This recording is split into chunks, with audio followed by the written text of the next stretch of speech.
Assalamualaikum warahmatullahi wabarakatuh. Alhamdulillahi rabbil alamin. Wassalatu wassalamu ala sayyidina wa nabiyyina wa habibina Muhammadin wa ala alihi wa ashabihi ajmain. Rabbi shrah li sadri wa yassir li amri wahlul 'uqdatam min lisani yafqahu qawli.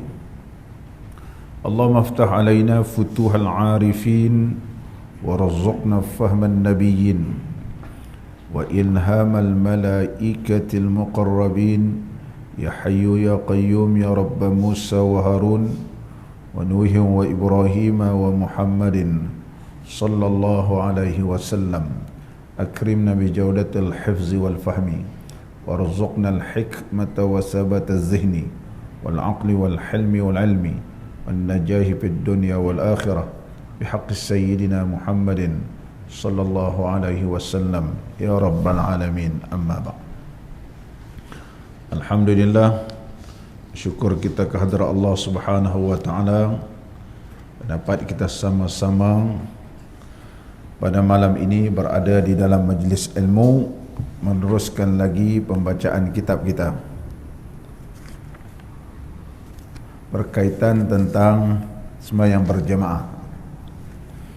Kitab Hidayatus Sibyan fi Ma'rifatil Islami wal Iman.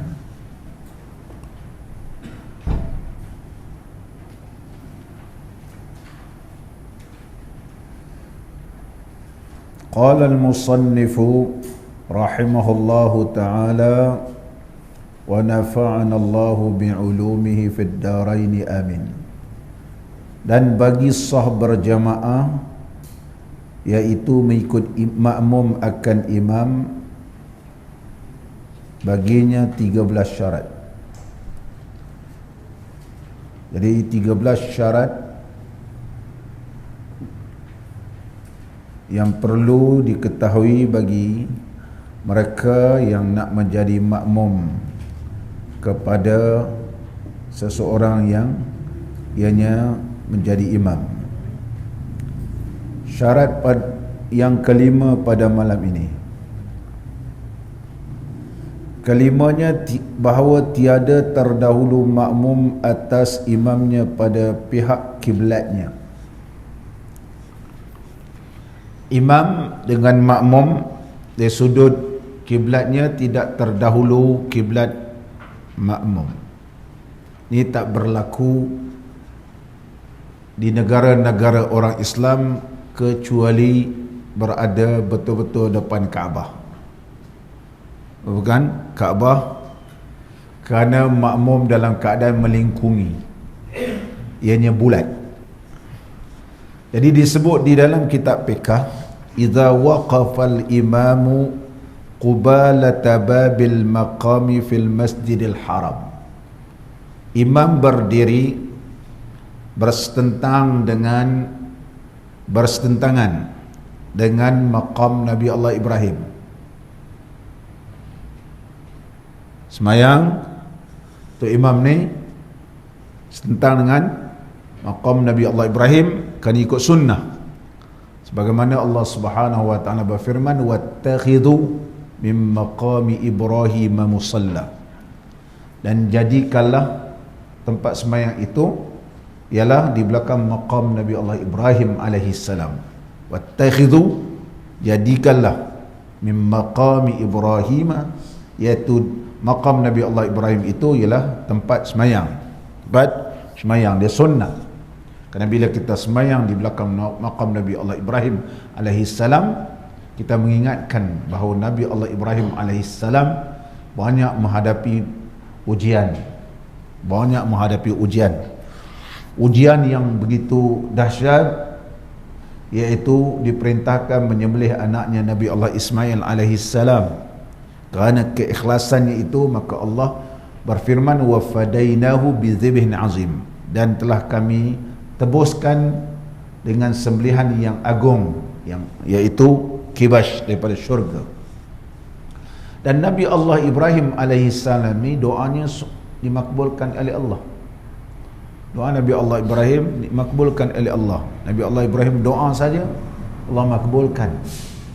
Tu Allah makbulkan doa Nabi Allah Ibrahim, berilah makan makanan-makanan kepada penduduk Mekah.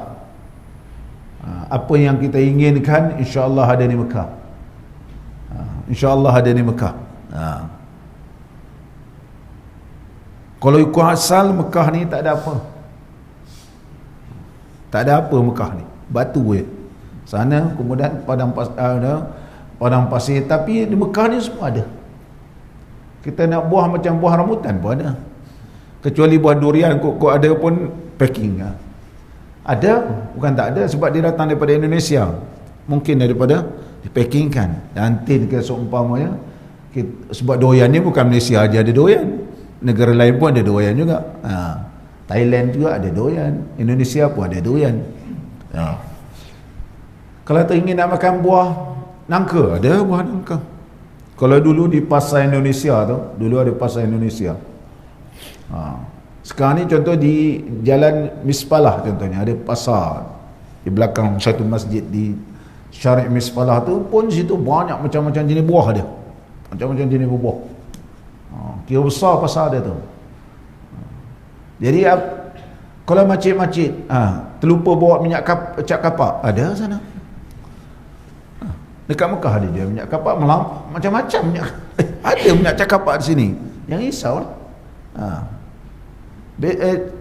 Apa pun contohnya sini saya contoh charger saya tak ada dah sini. Samsung iaitu Nokia lama. Susah nak cari. Pergi Mekah tanya, banyak lagi. Saya tanya, ada? Maujud. 10 rial je. Sampai sekarang okey. Maknanya sini tak ada, sana ada lagi. Kerana Nabi Allah Ibrahim AS doanya dimakbulkan oleh Allah. Bila doa dimakbulkan oleh Allah, oleh sebab itu bila kita semayang di belakang maqam Nabi Allah Ibrahim AS, ya Allah, Nabimu Ibrahim berdoa dimakbulkan. Justru itu aku semayang di belakang maqam Nabi Allah Ibrahim AS. Aku berjanji menunaikan segala perintahmu ya Allah dan meninggalkan segala laranganmu sebagaimana nabimu Nabi Allah Ibrahim alaihissalam dan nabimu yang mengikut sini engkau makbulkan segala doa dan telah kau tukarkan anaknya yang diperintah sembelih dengan kibas yang begitu agung, maka kau berilah kepadaku ya Allah. Oleh sebab itu doa di belakang maqam Nabi Allah Ibrahim alaihissalam makbul. Dan bila kita semayang di belakang maqam Nabi Allah Ibrahim alaihissalam, idola kita ialah Nabi Allah Ibrahim. Idola kita adalah Nabi Allah Ibrahim, dan kembalinya kita ke tanah air setelah pulang daripada tanah suci Mekah ini, kita berjanji depan Allah nak berakhlak sebagaimana akhlak Nabi Allah Ibrahim alaihissalam, dan mencontohi seperti mana Nabi Allah Ibrahim alaihissalam. Dan oleh sebab itu Allah kekalkan tapak kaki Nabi Allah Ibrahim sampai sekarang. Dan tapak kaki Nabi Allah Ibrahim ni adalah seiras dengan tapak kaki Nabi SAW. Oleh sebab itu disebut dalam kitab Khasais Ar-Rasul SAW, keistimewaan Nabi SAW, di antaranya tapak kaki Nabi Allah Ibrahim. Nabi SAW bersabda, sesungguhnya tapak kakiku adalah seiras dengan tapak kaki Nabi Allah Ibrahim AS. Bila terpandang saja tapak kaki ini, maka kita teringat Nabi SAW, benda yang tidak boleh dipisahkan. Ini di antara yang disebut oleh para alim ulama.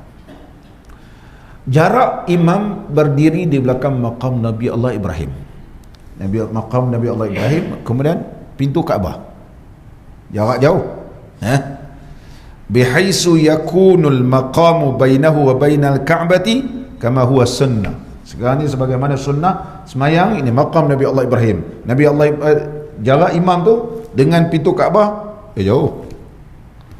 Jauh. Kalau waktu bukan biasa, kadang-kadang imam pun semayang lagi jauh.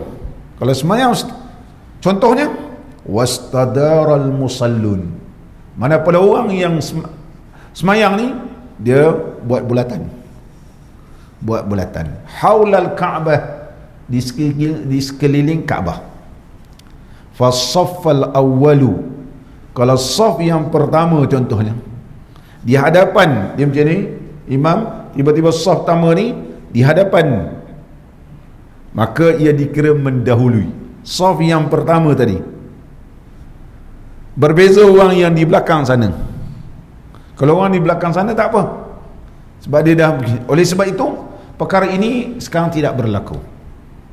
Perkara ini sekarang tidak berlaku, disebut oleh ulama wa al-yaum ghairu mawjud fil hal. Sekarang tak berlaku, sebab bila imam saja berdiri, polis Arab ni arahkan subuh buat pelingkum je ni. Bila dah jauh yang di sana okey, dia tak ada, sebab dia sudah menghadap ke sini. Tetapi yang di sini mestilah jangan mendahului imam. Tapi setakat ni sekarang tak berlaku. Ini berlaku di zaman-zaman dahulu, yang pengarang kitab kita petik pandangan dahulu pernah berlaku begini. Kerana ianya sentiasa diingatkan oleh para ahli ulama. Tapi kalau polis tak kawal, memang akan jadi ada yang ke depan nanti. Contohnya kalau begini, tiba-tiba sebelah sini dia ada orang masuk, itu maknanya dia telah mendahului dari sudut kiblat daripada imam.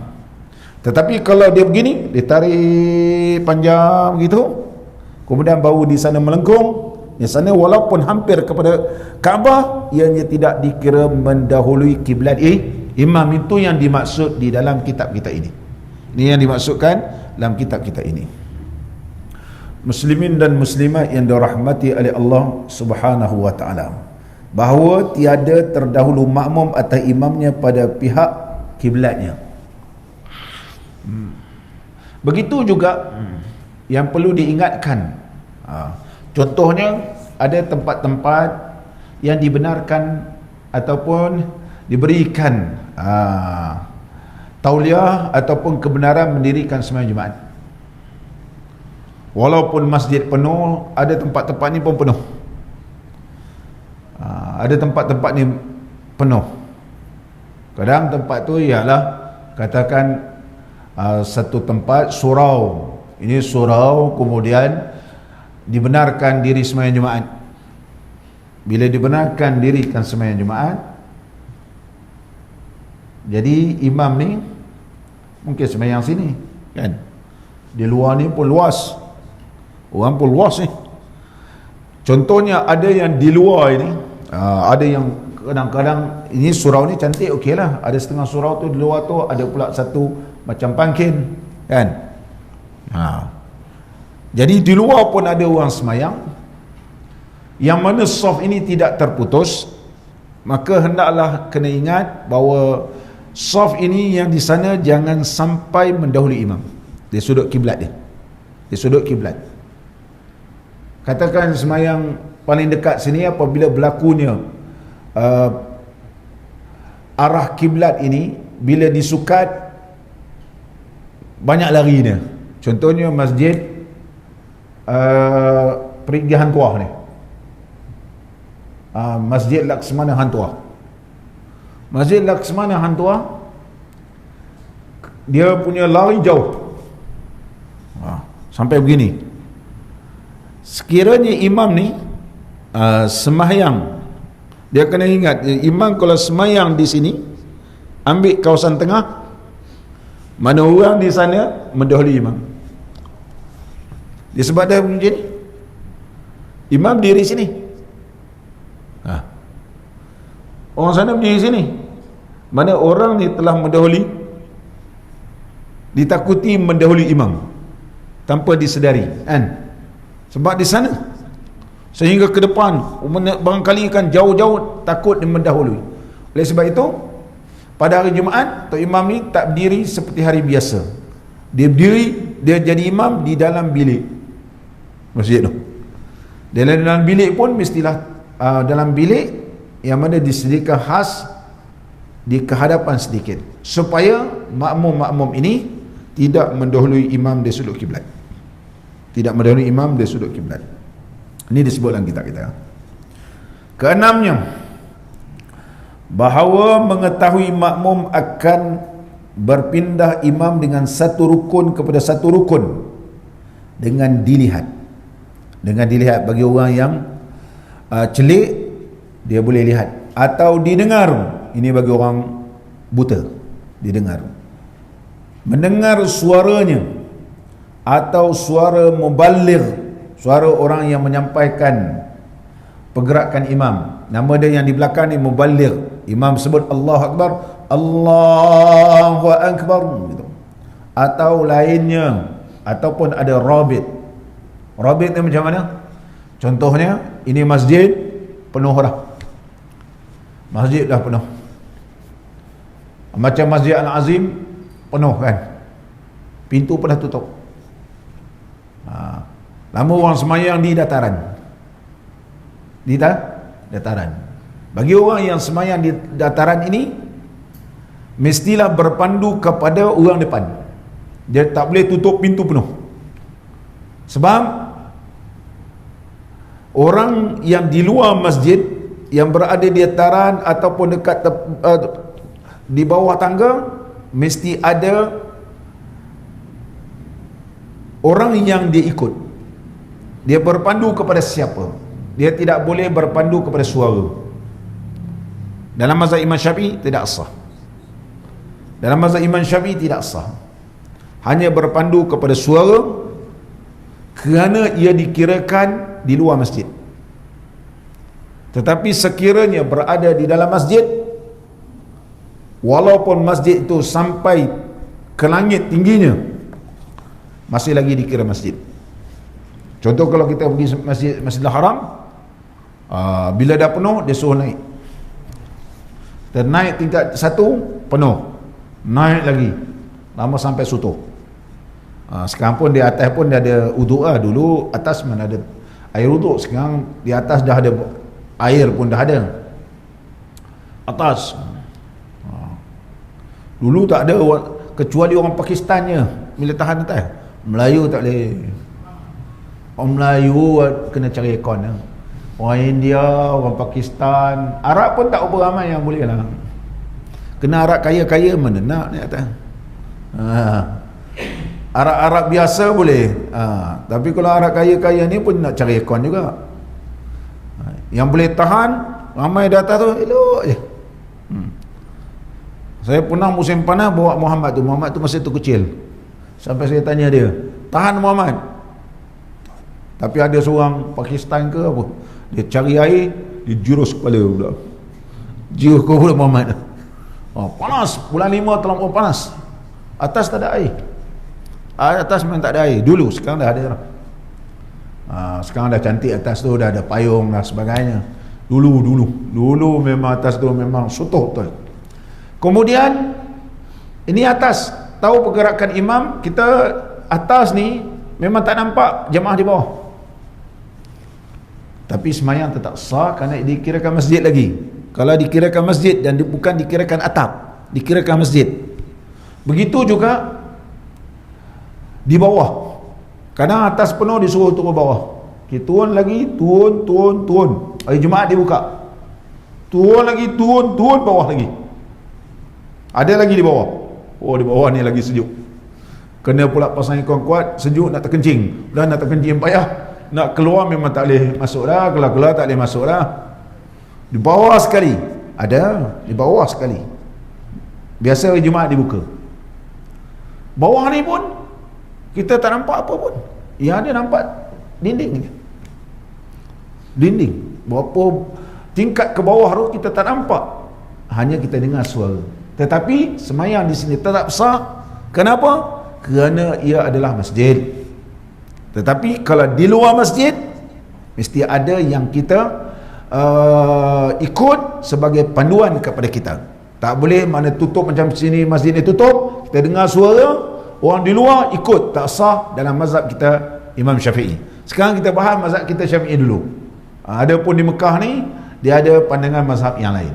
Ada pandangan mazhab yang lain. Dalam mazhab Imam Syafi'i, gitu.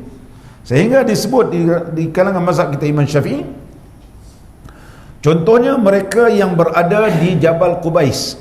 Jabal Qubais sekarang ni istana tu. Istana tu. Dekat hotel apa? Meridian ke apa? Di Jabal Qubais. Jabal Qubais. Kemudian sini dulu ada satu hotel Al-Maqam. Atau lagi satu turun pula Saraya. Ni orang Malaysia hotel bawah berjalan sikit, naik dia turun macam ni. Ini yang di atas tu ya istana raja. Istana Raja Malik Fahad dulu, Allah yarhamu. Sehingga kalau dia datang pun dia turun naik eskalator, tahu tembus depan. Dia tak lalu ke bawah, ke atas. Dia memang tembus. Macam contohnya kita ni sebagai delegasi daripada Malaysia berjumpa dengan raja-raja ni. Nanti bila nak semayang nanti kita ikut turun sekali, turun eskalator tu terus keluar depan. Terus keluar depan, tak nampaknya. Kita pun cari mana. Ini pintu khas bagi raja-raja ataupun pembesar-pembesar ni. Semayang di atas dulu bukit. Jabal Qubais ni bukit. Di antara ulama yang tinggal di situ dulu Syekh Nawawi Bantani rahimahullah ta'ala, dan juga ramai ulama-ulama tasawuf dulu, tarekat duduk di Jabal Qubais. Dulu kalau orang tua-tua pun selalu sebut Jabal Qubais, balik daripada Mekah Jabal Qubais. Di Jabal Qubais ni kalau duduk di situ dululah, mahmulun ala ma idza lam yakunil mururu ilal imam. Dia semayang di atas Jabal Qubais, memang nampak orang semayang bawah, tapi dia tak boleh berjalan turun pergi ke imam. Contohnya batas semayang imam bawah ni, dia nak pergi macam mana? Orang lain semua tak boleh, dia seorang je di atas yang boleh jadi imam. Boleh turun? Tak boleh turun. Illa, melainkan ia terpaksa in'itaf, main terpaksa kona sana, kona sini, kona sana, ataupun terpaksa naik bukit, turun balik, naik. Sama ada in'itaf ataupun naik kona-kona, dia kata belok sana, belok sini, ataupun terpaksa naik dan turun, maka semayang di situ tidak sah, dia kata. Tidak sah. Walaupun nampak, tapi dia tidak boleh sampai. Ini mazhab kita Imam Syafi'i, ya. Kita bahas mazhab kita Imam Syafi'i. Sama ada ianya didengar, ataupun kita dengar. Kalau dalam masjid kita dengar, kalau langsung tak dengar, tak sah berjemaah. Langsung tak tahu, orang pun semua tak tahu, dia mesti sekurang-kurang didengar. Ataupun tak dengar, tapi dia nampak pergerakan orang bawah ni, rokok, i'tidal, sujud. Ini dalam masjid, dalam masjid. Dia ada 4 pembahasan nanti. Ataupun didengar oleh mubaligh, ataupun berpandu kepada rabit yang mengikatkan di antara jemaah di depan dengan jemaah di belakang. Dia mesti ada orang yang kita berpandu kepada dia. Tetapi kita sambung pula ketujuhnya, bahawa berhimpun keduanya, berhimpun imam dengan makmum ni satu tempat masjid atau lainnya. Maka pembahasan berkaitan imam dengan makmum ni, satu masjid, satu lagi bukan masjid. Masjid hukum lain, yang lain pada masjid ni hukum lain. Masjid lain yang berkaitan bukan masjid ni lain. Maka bagi berhimpun keduanya pada satu tempat itu 4 surah yang disebut di dalam kitab-kitab yang panjang. Ada 4 keadaan. Kalau dalam kitab Matlul Badarain pun menyebut sedemikian rupa. Ada 4 keadaan. Yang pertama, imam dan makmum di dalam masjid. Ini keadaan pertama, imam dan makmum dalam masjid. Keadaan kedua, nanti kita huraikan satu-satu. Keadaan kedua, imam dan makmum di kawasan lapang. Dia bukan masjid. Kita semayang hajat di stadium, contohnya. Kita semayang hajat, ataupun kita semayang istisqa, mau minta Allah turunkan hujan. Ataupun kita semayang hajat, minta Allah pertahankan negeri kita. Pejang Kelantan selalu buat semayang hajat perdana, contohnya di stadium, di kawasan lapang. Kita sembahyang hajat perdana untuk apa? Anak-anak ambil SPM. Contohnya. Katakan begitu kan? Ini kawasan apa? Yang ketiga, imam dan makmum di dalam bangunan yang bukan masjid. Contohnya, sekolah, pejabat, ataupun mana-mana tempat yang dia bukan masjid. Surau ni nanti saya huraikan surau ni. Kalau surau ianya tidak diwakafkan untuk semayang, maka dia tidak dikira masjid. Maka dia tertakluk pada hukum yang ketiga. Contoh surah Al-Hakim ni tidak diwakafkan untuk semayang, contohnya, maka kategori dia adalah bukan masjid. Tapi kalau surau ni memang diwakafkan untuk masjid, untuk semayang, bukan untuk orang boleh buka pintu ni malam-malam boleh main pingpong dalam ni. Ada begitu. Dia bangunan biasa. Bila nak semayang, tutup, semayang. Contoh ada buat pekilang minta fatwa, benarkah mereka semayang Jumaat? Bila kita tanya semayang Jumaat di mana? Itu tempat enjin-enjin banyak. Tempat mereka beroperasi. Macam mana nak semayang Jumaat? Tolaklah kursi semua. Itu semayang Jumaat. Tapi enjin dia 24 jam mesti ada orang jaga. Sambil jaga enjin, sambil dengar khutbah. Sambil dengar jaga enjin ni, sambil itu jaga ni. Jadi dia jaga gitu ya ada. Jadi ini kita tak benarkan. Sebab dia tidak diwakafkan di atas nama masjid. Kalau macam ni memang untuk semayang. Kalau kita wakafkan, kategori boleh naik jadi masjid. Kalau tidak diwakafkan, kategori tidak boleh dinaikkan taraf masjid. Masjid, tetapi dia bukan didirikan Jumaat. Maka dia tertakluk hukum masjid. Kita boleh semayang atas itu masjid. Jadi kita tak perlu bahas panjang-panjang masalah perempuan semayang di luar, boleh ke tak boleh, pintu tertutup semua. Jadi panjang. Ustaz ni pula datang, kena buka pintu, kena buka tingkap, kalau tidak semayang tak sah. Pening orang kan. Masjid surau pula 2 tingkat, perempuan yang semayang tingkat atas tu nanti semayang tak sah. Sedangkan memang surau ni memang didirikan untuk semayang. Bukan dia nak main poksal dekat sini, tak.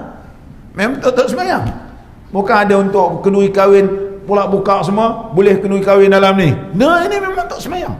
Oleh sebab itu dalam kitab fiqh menyebut, kalau ianya diwakafkan untuk semayang, kita boleh terus naik tarafkan dia jadi masjid. Buat aja permohonan. Buat permohonan kepada pada mufti.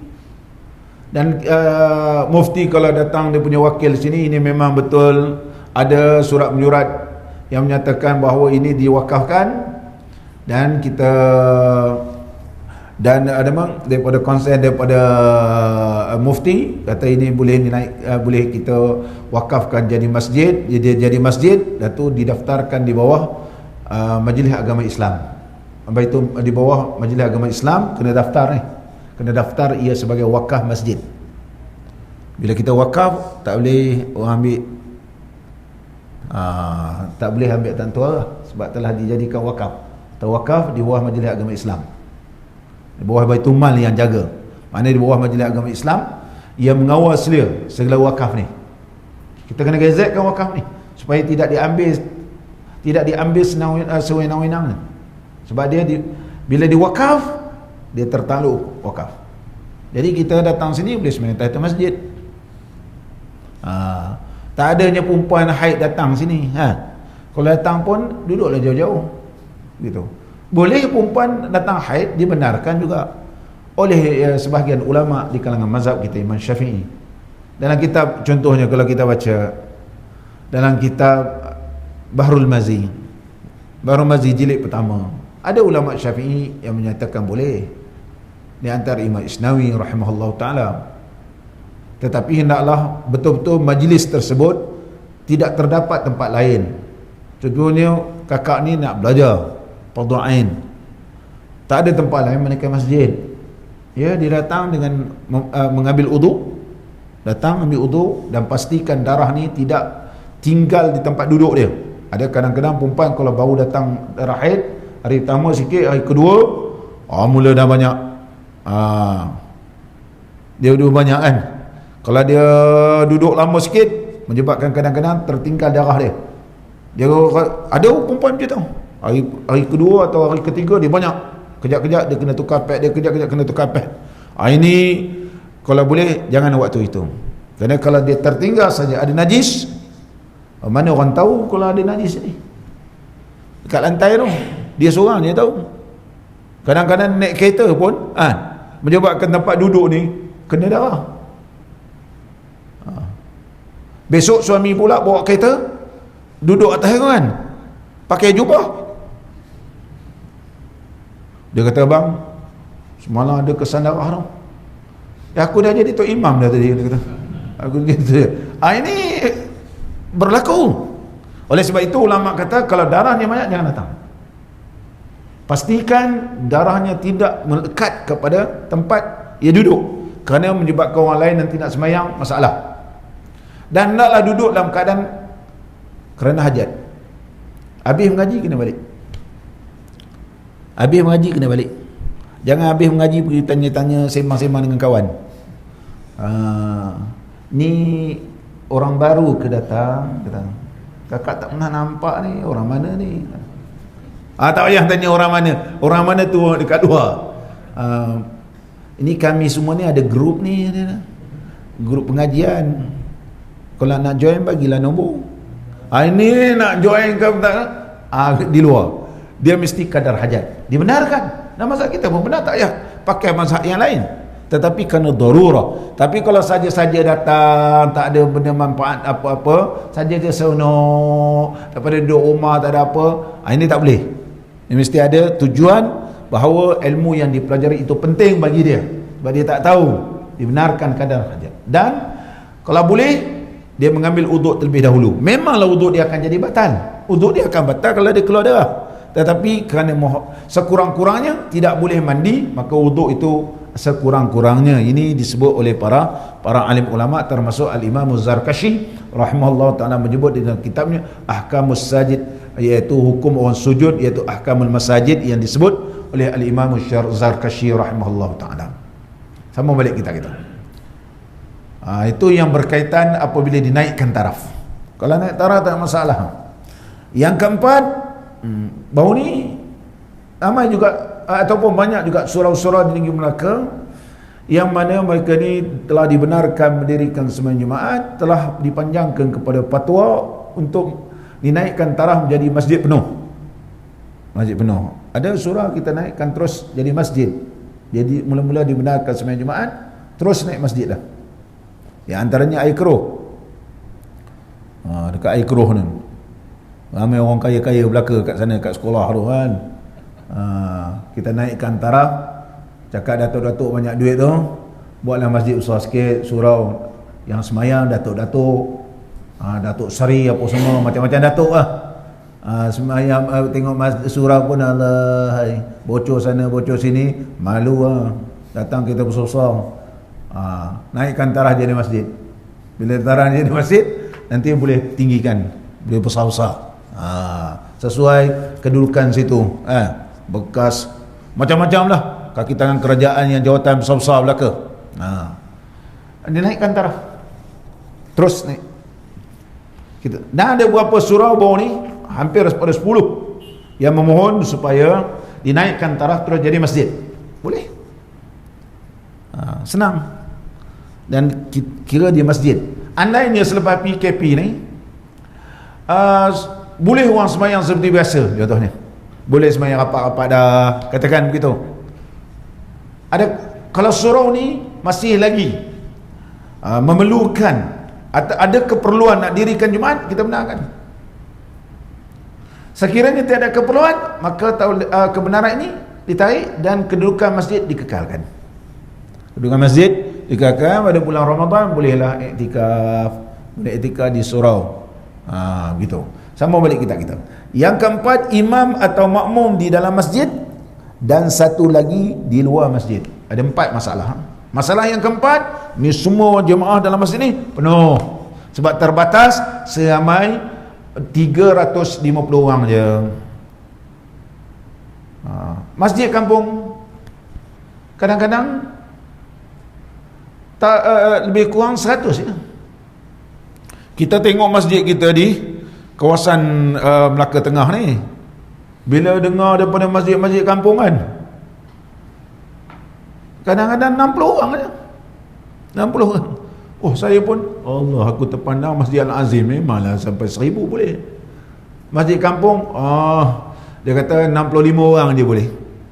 Kita benarkan sebenarnya jemaah sebab melebihi daripada 40. Katakan di luar, di dalam ni penuh, dalam penuh. Tapi penduduk kampung nak benarkan semayang kat surau pun Allahu Akbar. Surau pun tu imam pun tak ada yang layak jadi imam. Macam mana nak benarkan semayang Jumaat? Keadaan surau pun tidak boleh menampung. Jadi masjid ni barangkali buatlah kemah di luar. Dan adalah jemaah yang semayang di luar. Semayang di luar. Ada dibesarkan semayang di luar. Jadi bila semayang di luar ni, maknanya jemaah di dalam masjid penuh dan di luar pun ada. Macam mana hukumnya? Kita sambung ada 4 permasalahan ni, kita sambung lepas azan. Muslimin dan muslimat yang dirahmati oleh Allah Ta'ala, keadaan yang pertama, imam dan makmum di dalam masjid. Mana imam dan makmum memang dalam masjid, tak ada di luar, walaupun masjid ni bertingkat-tingkat. Dalam hal ini sah mengikut makmum akan imamnya di mana sahaja ruang masjid, atas, bawah, kiri, kanan, dalam bilik, semua boleh. Nama dia masjid, macam Masjidil Haram lah. Ada yang semayang ke atas, kita tengok Bilal dia kan, Bilalnya rupanya duduk atas kursi, semayang di atas, imam di bawah, dia pun tengok skrin tu nya. Imam Allahu Akbar. Bilal bukan di bawah, Bilal di atas kan. Bilal di atas. Bilal pun nak berjalan pun tak boleh kan. Dia terpaksa duduk, dia tak boleh semayang, dia tak semayang bawah. Yang bawah ni, yang Bilal ni di atas. Ramai semayang atas. Begitu juga Masjid Nabawi. Atas tu ramai, dalam bilik lah apa semua. Ada satu ruang khas di atas. Lepas tu kalau Masjid Nabawi ada dalam maktabah tu, jadi orang yang bekerja dalam maktabah, atas tu maktabah Masjid Nabi, semayang dalam tu. Ada staf-staf yang jaga di atas, pegawai-pegawai dia semayang kat atas, tak turun bawah, tak turun bawah. Di atas tu ada tempat imam, contohnya rehat pejabat dia, semua dia ada di atas, dan dia boleh turun ikut bawah terus. Tahu-tahu muncul ikut depannya kan, tahu-tahu muncul ke depan. Dia boleh daripada bawah, daripada tempat parking, ataupun daripada pejabat di atas. Ada saya ketika mana di Masjid Nabawi, apabila kita nak masuk Raudah, masa tu khusus daripada delegasi daripada Malaysia, jadi diberikan satu bilik khas atas. Itu saya tahu, di atas ni ada satu bilik khas. Kita pun semayang ke atas, dengar suara je. Lepas tu turun, dia tu pergi ke Raudah, dia halaukan semua orang dalam Raudah. Kita boleh duduklah situ dalam Raudah sepuas-puasnya, sepuas-puasnya. Memang dia bagi khas betul. Ketika tu dia bagi khas, orang lain pun tak ada masuk kecuali daripada jemaah kita di Malaysia ni. Masa saya wakil daripada Malaysia, ni alhamdulillah. Mana di atas tu banyak bilik. Jadi selama mana berada di dalam masjid, sah semayang, walaupun pintu itu berkunci, kecuali pintu tu berpaku, tak boleh buka langsung. Kalau setakat kunci macam ni boleh buka. Tapi kalau paku asal tak boleh lah. Tak boleh. Contohnya tempat perempuan nak semayang tak ada pintu, pun. Kalau tak ada pintu, macam mana pula dia masuk? Begitu. memang tak ada pintu, tak boleh masuk lah maksudnya. Kalau dia ada pintu, walaupun pintu itu membelakangkan kiblat, dia nak keluar itu terpaksa membelakangkan kiblat, bukan menghadap kiblat, membelakangkan. Semayang dalam surau sah, semayang dalam masjid sah. Kalau dia tengah semayang ada pintu, tiba-tiba orang paku, pedayakan dia, semayang dia sah tak? Semayang dia sah, semayang dia sah. Dan dia telefon orang supaya cungkilkan pintu, gitu kan. Semayang dia tetap sah berdasarkan kaedah fiqh. Yughtafaru ma la yughtafaru fil ibtida' yughtafaru fis sawani. Sesuatu yang tidak diberikan kelonggaran, kemaafan pada permulaan. Mula semayang kunci tak boleh. Ni nak belum takbiratul ihram, tiba-tiba orang pergi paku terus. Belum takbiratul ihram, semayang dia tak sah. Tapi tengah semayang tiba-tiba orang paku, kan? Jangan cakap begitu, lantaklah kau paku. Lepas semayang nanti, kau tak nampak ke aku ada dalam? Ada. Kita contohnya tengah semayang masjid di negeri-negeri lain, kita datang lewat semayang, contoh terutama perempuan, tiba-tiba tok siak ni dia tengok tok imam dah habis baca doa, dia pun kunci, tinggallah perempuan ni. Kalau bini kita tinggal seorang-seorang dalam tu,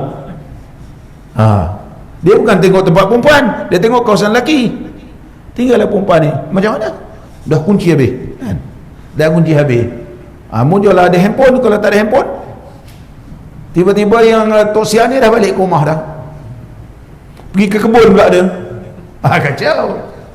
Ini siapa jadi tok siak zaman PKP ni, kena tengoklah kawasan perempuan dengan pakai kunci-kuncinya. Kunci. Lagi satu pun, orang letak CCTV di kawasan perempuan ni. Kalau tak amanah, dia tu yang banyak viral. Tak berdosa ke tengok aurat perempuan kena buka tudung, nak pakai telekung, kan? Kenapa dia letak dah tu? Tak amanah pula tu, viral kan? Dosa. Dah letak CCTV, perempuan-perempuan jadi tak selesa nak tukar pakaian, CCTV ada kat atas. Curi juga, tapi tu kalau perempuan nak tukar pakaian macam mana? Kena sediakan satu bilik khas untuk tukar pakaian, fitting room. Kenapa semua kan? Ada khas begitu macam begitu. Kalau tidak, dia buka macam tu, sisi tengok. Dah tu kita pun tu imam tengok hari ni ada pencuri. Tengok satu. Tapi kita tengok perempuan buka aurat, tak berdosa tu imam ni. Itu kena mikir tu. Sebab ini, baru dapat pahala, dapat dosa. Baru dapat pahala, macam baru ni baru dapat pahala, semayang, lepas semayang pergi sepak kat orang pula. Viral langsung. Itu pun orang kaki viral. Habis viral. Mula dapat pahala, kemudian dapat dosa sebab sepak orang. Kita sambung balik kan. Dalam masjid, saya bagi contoh. Kita tengah semayang, permulaan kita tutup aurat, tiba-tiba kipas gegasi ni pusing kuat. Kipas gegasi ni kan, bila dia pusing kan, sejadah-sejadah kita pun terangkat. Kalau setakat sejadah nipis ni terangkat, Masjid Al-Azim terangkat. Itu saya bawa, kalau Masjid Azim kena bawa sejadah tebal, bawa sejadah ni, ini pun terangkat. Sejadah nipis memang terangkat. Setakat sejadah terangkat, kain terangkat. Bila kain terangkat tengah semayang, tadi kita tutup aurat, kerana kipas gasi ni pusing, terangkat kain kita tutup dengan segera, semayang sah tak? Ya sah, sebab dia ambil kira pada awal. Tapi kalau awal tadi kita tak menutup aurat sempurna, batas semayang. Tapi tengah semayang, tiba-tiba angin tiup sampai ternampak aurat kita pun tutup dengan segera, sah tak semayang? Semayang. Itulah bandingan yang disebut oleh ulama, tengah-tengah semayang pintu tertutup ataupun berkunci, hukumnya tetap sah. Hukumnya tetap sah. Itu imam dan makmum dalam masjid. Yang kedua, imam dan makmum di tempat lapang. Kita semayang kawasan lapang. Dalam keadaan imam dan makmum berada di tempat lapang ataupun dalam rumah luas ataupun dewan, kita semayang dalam dewan. Biasa kita buat dalam dewan lah. Kalau di sekolah tu, dewan kita buat. Maka untuk sah mengikut imam ni disyaratkan jarak tidak melebihi 300 hasta antara imam dan makmum atau antara saf-saf.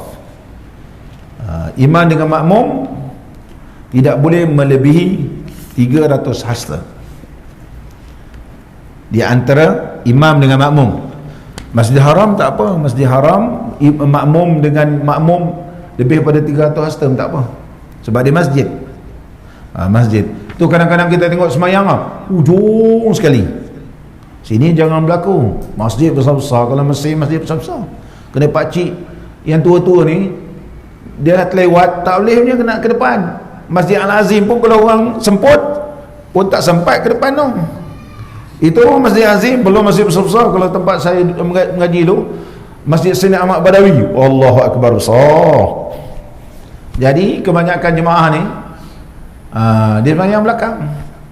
Di antara saf ke depan tu tidak melebihi 300 hasta. Semayang kita sah.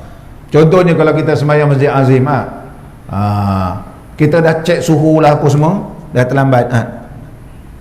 Nak contohnya, kalau kita pergi depan, Assalamualaikum warahmatullahi wabarakatuh, Assalamualaikum warahmatullahi wabarakatuh, imam dah. Maka ada 5 orang ni yang terlambat ni buat saf di belakang, semayang sah tak? Semayang tetap sah. Semayang tetap sah dan dapat pahala jemaah. Kalau ianya bukan sengaja, tapi kalau sengaja makruh, tetap dapat pahala jemaah kerana dia masjid. Sebab dia masjid.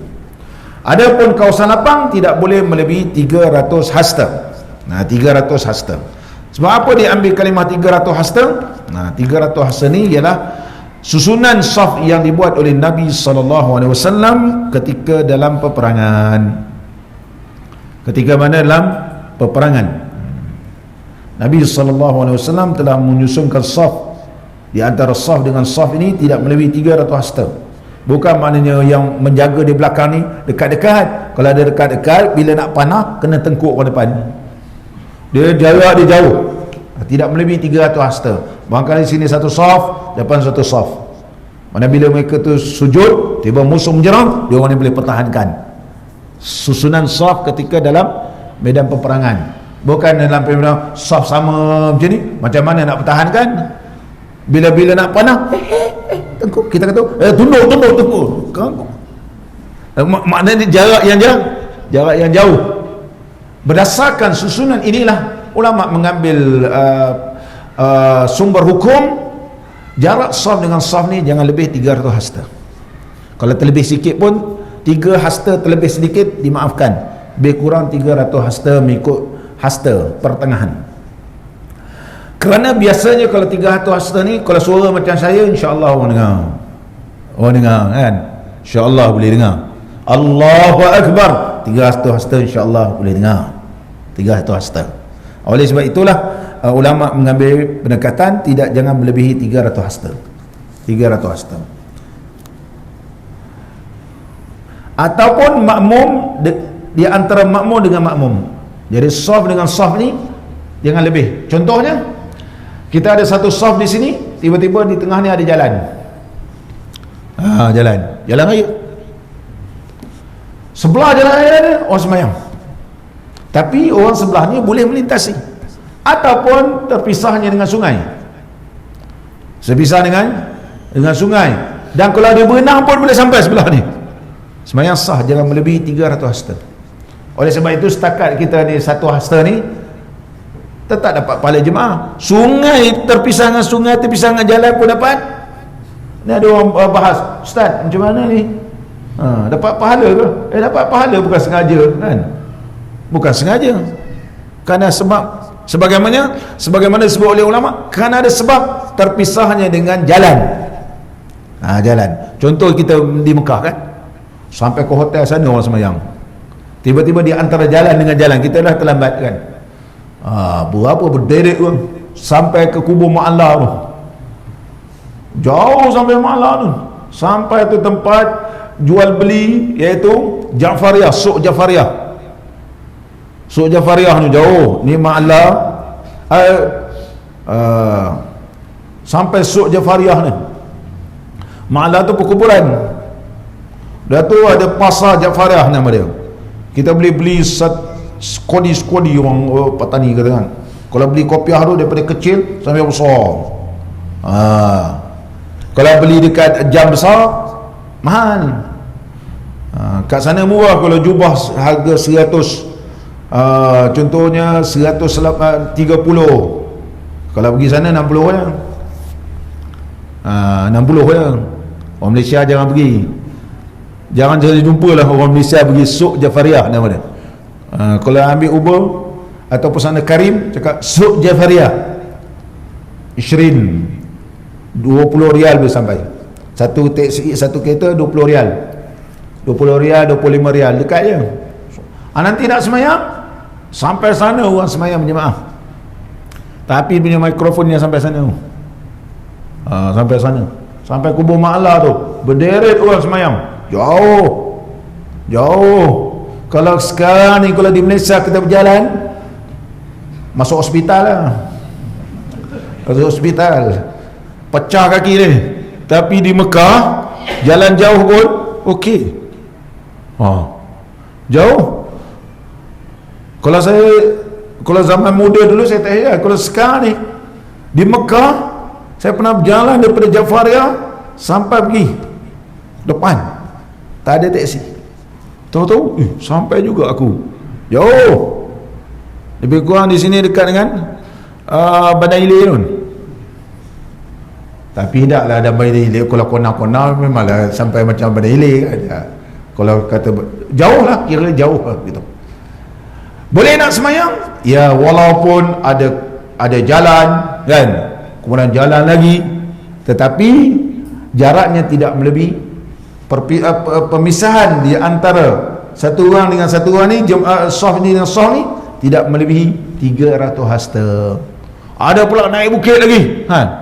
Naik bukit ni kalau dia boleh turun tidak membelakangkan kiblat, dalam mazhab Imam Syafi'i maka hukumnya adalah sah. Mazhab Imam Syafi'i ya. Adapun di Mekah ni dia bukan pakai mazhab Imam Syafi'i, mereka pakai mazhab yang lain. Walaupun sembahyang di dalam surau dikirakan sah, dengan syarat mesti dengar pergerakan imam ni. Contoh hotel yang mewah-mewah, orang ni tak nak turun. Kelebihan hotel-hotel mewah ni, surau dia betul-betul nampak Kaabah. Betul-betul nampak Kaabah. Betul-betul ni memang nampak sungguh. Dan orang ni pun tak turun. Zam-Zam Tower yang di atas tak turun. Boleh tak pakai pandangan? Ya, kalau duduk Mekah, kalau nak turun pula tak sempat pula semayang di atas. Kalau ibu-ibu yang sudah uzur contohnya, nak turun satu hal. Tapi kalau sekarang ni dibenar Pak, nak masuk pula kena test pula lagi. Yang penting semayang berada di tanah haram, pahalanya sama. Berada di dalam tanah haram, pahala sama. Hanya lebih dalam Masjidil Haram ni ialah nampak Kaabah. Oleh sebab itu boleh semayang. Dalam mazhab Maliki menyatakan kalau semayang di tempat-tempat yang kawasan tanah haram ni, selagi mana mendengar pergerakan imam semayang, hukumnya sah. Ada orang semayang kalau belah-belah atas pun semayang betul-betul dekat atap, atas sutuh. Ada dengar suara. Kalau dulu zaman dulu Bukit Jihad, tak turun orang daripada Bukit Jihad tu. Kita semayang sini, ada bangunan sebelah sana, dekat sutuh ada orang semayang, kat sutuh tu ada orang semayang. Kerana dibenarkan dalam mazhab yang lain, terutama di Tanah Suci Mekah. Kalau orang tanya ke saya, boleh ke tak boleh Tanah Suci Mekah? Tanah Suci Mekah boleh. Di Malaysia ni tidak ada mendesak sedemikian rupa. Malaysia tidak mendesak sedemikian rupa begitu. Tetapi contohnya berlaku pada PKP. Mula dulu lah PKP, kita start boleh semayang PKP P ke? Atau B? P kan? Udah tu terhad 250. Kalau Masjid Bukit Katil tu ada semayang dekat itu mat'am bawah rum, ada semayang tempat tepi rum, didengar pergerakan imam, ialah mazhab Maliki sah. Mazhab Maliki sah. Begitu juga mazhab Azim, ada orang semayang di luar, mazhab Maliki sah. Mazhab Syafi'i kalau kita pakai dalam keadaan sedemikian rupa, kita hukum sah lah, hukum dia sah.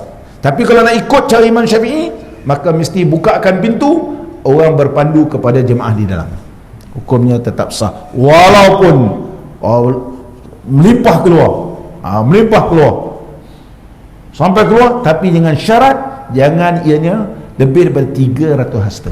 Yang lebih 300 hasta. Kalau Masjid Al-Azim tu sambung sampai Open University, sambung lagi kan, sampailah surah Al-Hakim. Sampai sini semayang, sampai sini semayang. Tepi-tepi jalan tu kan. Kalau Mekah dah tentu sampai sini ni. Tak mustahil sampai sini. Terutama bulan Ramadan, tak mustahil. Hukumnya adalah sah, jangan jaraknya lebih daripada 300 hasta. Yang ketiga, imam dan makmum di dalam bangunan yang bukan masjid.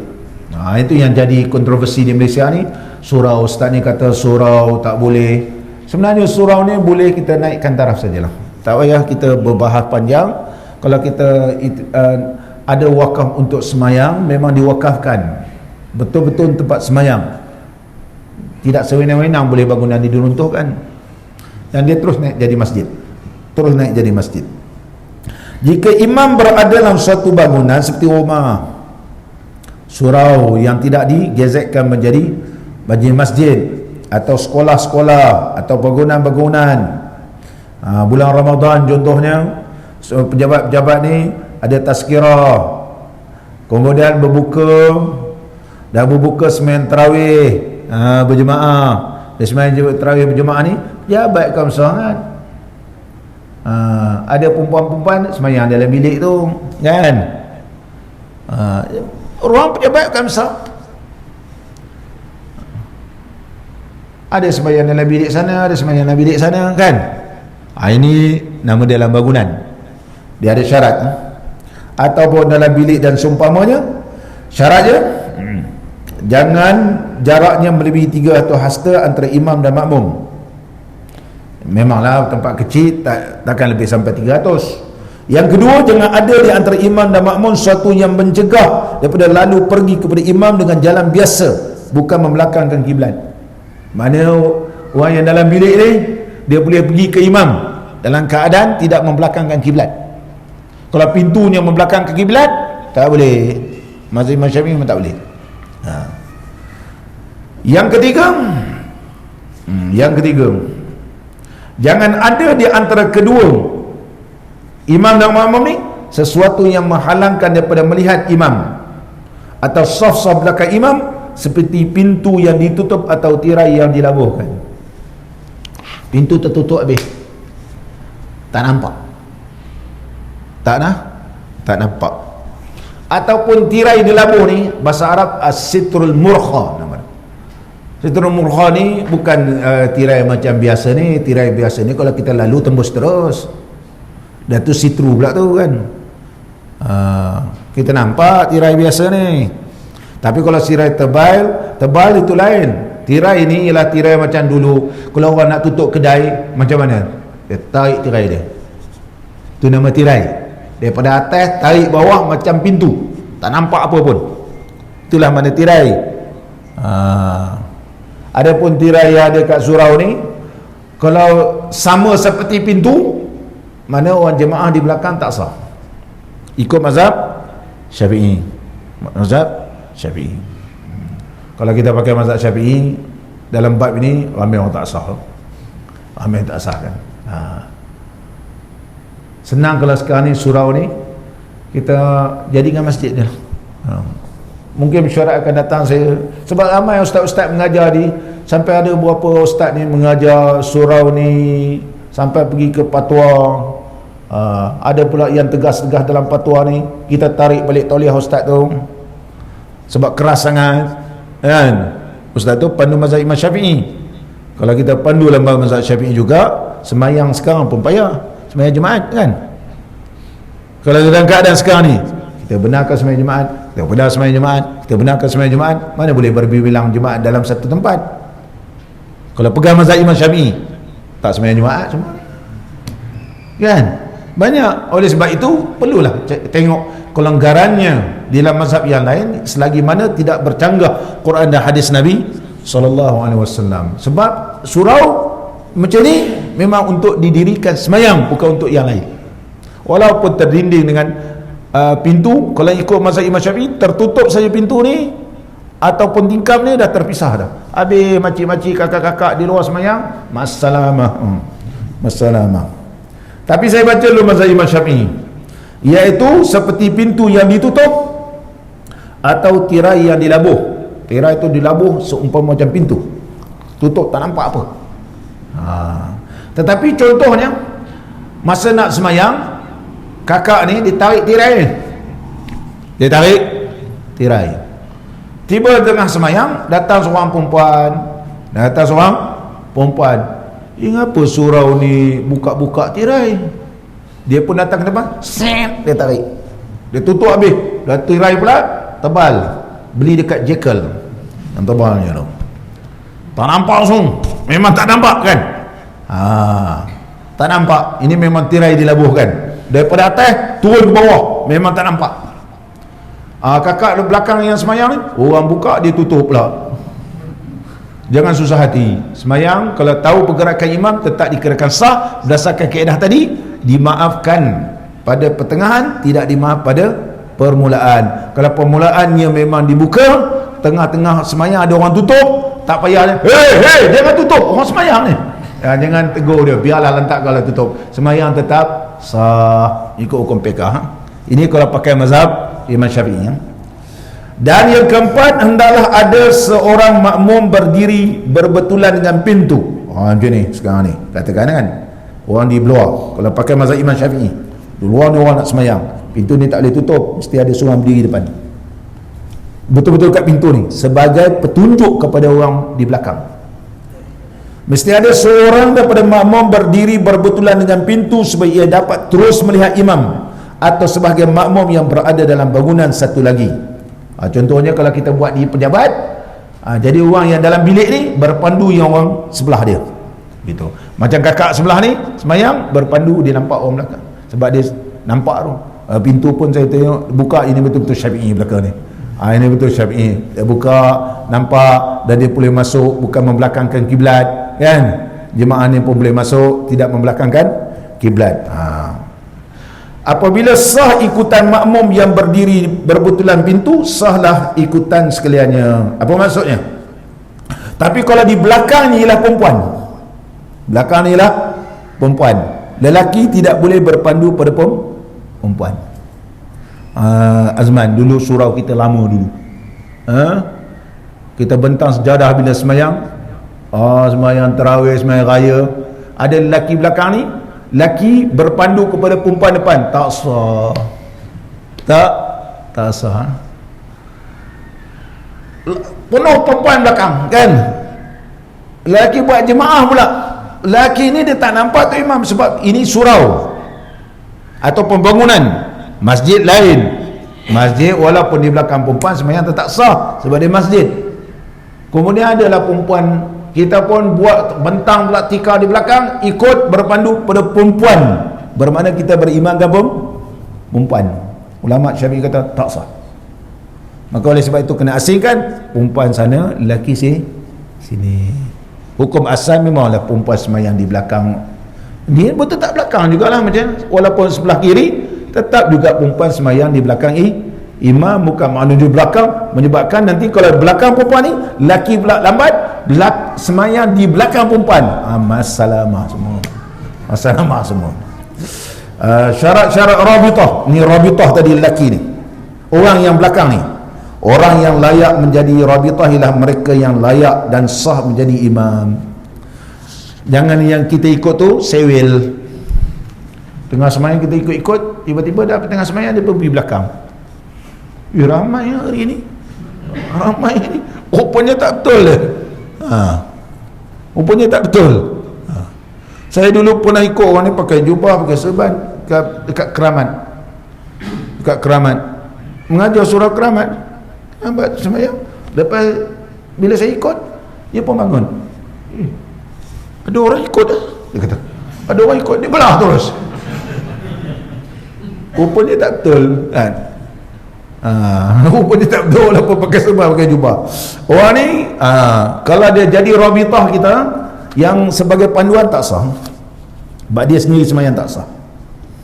Rabitah dapat dilihat oleh makmum di belakang syarat, atau kanan kiri, macam tadilah perempuan sama ada kiri atau kanan, dinampak rabitah. Jika rabitah itu hilang sewaktu sedang semayang, adalah dimaafkan. Tiba-tiba orang ni batal buat wuduk dia. Dia, kita berpandu dia, tiba-tiba batal wuduk dia, dia pun belah. Jangan kelang kabut, teruskan semayang. Yang penting kita tahu pergerakan imam di tengah, sekiranya berlaku. Demikian juga jika pintu tertutup, kita pun terikut-ikut begitu, tiba-tiba angin kencang, hatak atau tutup pintu terus. Boleh tak semayang terus? Ya boleh semayang. Macam katakanlah ikut mazhab Imam Syafi'i, pintu ni terbuka kan, tiba ada lelaki datang, apa surah hakim ni sendal-sendal dengan sejadah pula tu. Sendal-sendal dengan sejadah, tutup je pintu tutup pintu, tak apa, teruskan semayang. Tutup kan, teruskan semayang. Ini mazhab Imam Syafi'i. Yang keempat, imam atau makmum di dalam masjid dan seorang lagi di luar masjid. Mana penuh masjid ni, jemaah lain ada di luar masjid. Jika salah seorang daripada imam atau makmum berada dalam masjid dan seorang lagi di luar masjid, maka hukumnya seperti imam dan makmum dalam dua bangunan. Sebagaimana saya sebutkan tadi, mesti ada rabitah, jangan ada jaraknya lebih daripada 300 hasta. Ini cerita bab 4 keadaan bagi imam dan makmum, sama ada dalam masjid ataupun bukan masjid, ataupun di kawasan tengah lapang, ataupun imam dalam masjid, makmum di luar masjid. Malam ni setakat itu sahaja yang dapat kita bincangkan. Banyak lagi berkaitan tentang sembahyang Jumaat, insya-Allah kita sambung pada masa akan datang. Mudah-mudahan pertemuan kita diberkati dan diridai oleh Allah Subhanahu wa taala. Bismillahirrahmanirrahim. Alhamdulillahirabbil alamin. Wassalatu wassalamu ala sayyidina wa nabiyyina wa habibina Muhammadin wa ala alihi wa sahbihi ajma'in. Allahumma ja'al jam'ana hadha jam'an marhuma wa tafarruqana min ba'dihi tafarruqan ma'suma wa la taj'al fina wa la ma'na wa la man yatba'una syaqiyyan wa la mahruman wa la matruda. Wa sallallahu ala sayyidina Muhammad wa ala alihi wa sahbihi wa baraka wa sallam. Walhamdulillahirabbil alamin. Aqimis salat.